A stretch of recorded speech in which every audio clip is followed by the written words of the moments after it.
Hello guys, Radheshyam सबैजनालाई म चाहिँ के भन्न जाँदैछु भने त गाइस, आजकल चाहिँ निकै नानी गोठालो भएर छु नि त। अनि आज व्रत पनि हो मेरो चाहिँ। अनि हेर्नु न, यहाँ चाहिँ नानी रोइदिन्छ अनि बहिनी चाहिँ नुहाउन गएको चाहिँ म चाहिँ नानी हेर्दै भिडियो बनाउँदै गर्दैछु नि त।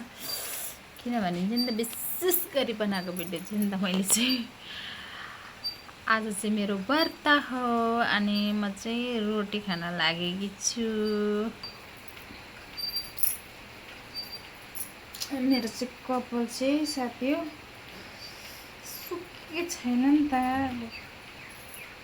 छोडो भने चाहिँ एकदम झन्झट लागेर आउँछ क्या म चाहिँ। अनि म चाहिँ अब कान्नु यो हेर्नु, यहाँ चिया छ हो, यति बेसी चिया। कान्ने मान्छेलाई चाहिँ अलिकति धेरै चिया दिँदो रहेछ नि त, के भन्नु। यहाँ छ चिया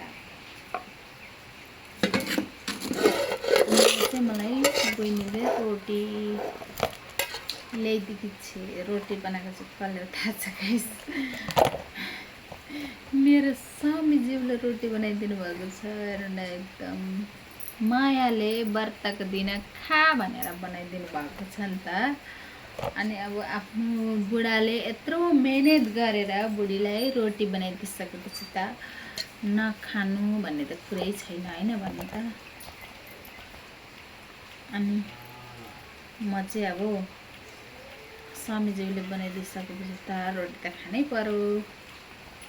व्रतको दिन भनेर पनि भएन नि त, काम गर्नुपर्छ। अनि व्रत बसेर पनि काम त गर्नुपर्छ, रोटी त खानै पर्यो चियासँग भए पनि।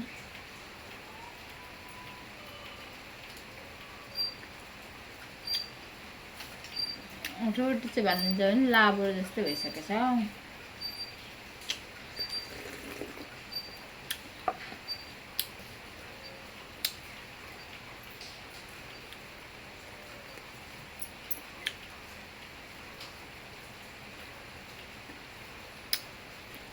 तपाईँहरू को कोलाई रोटी मनपर्छ होला, मलाई चाहिँ मन पर्दैन भन्दा पनि पर्छ। अब खाइरहेको छु होइन।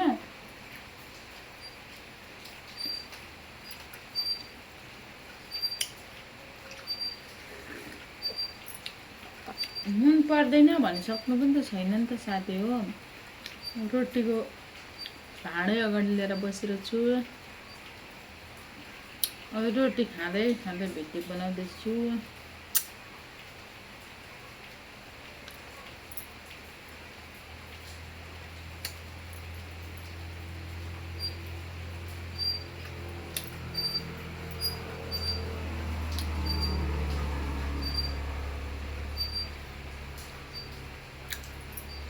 कोलाई सुक्खा रोटी मनपर्छ भन्नु है, मलाई चाहिँ एकदम धेरै मनपर्छ।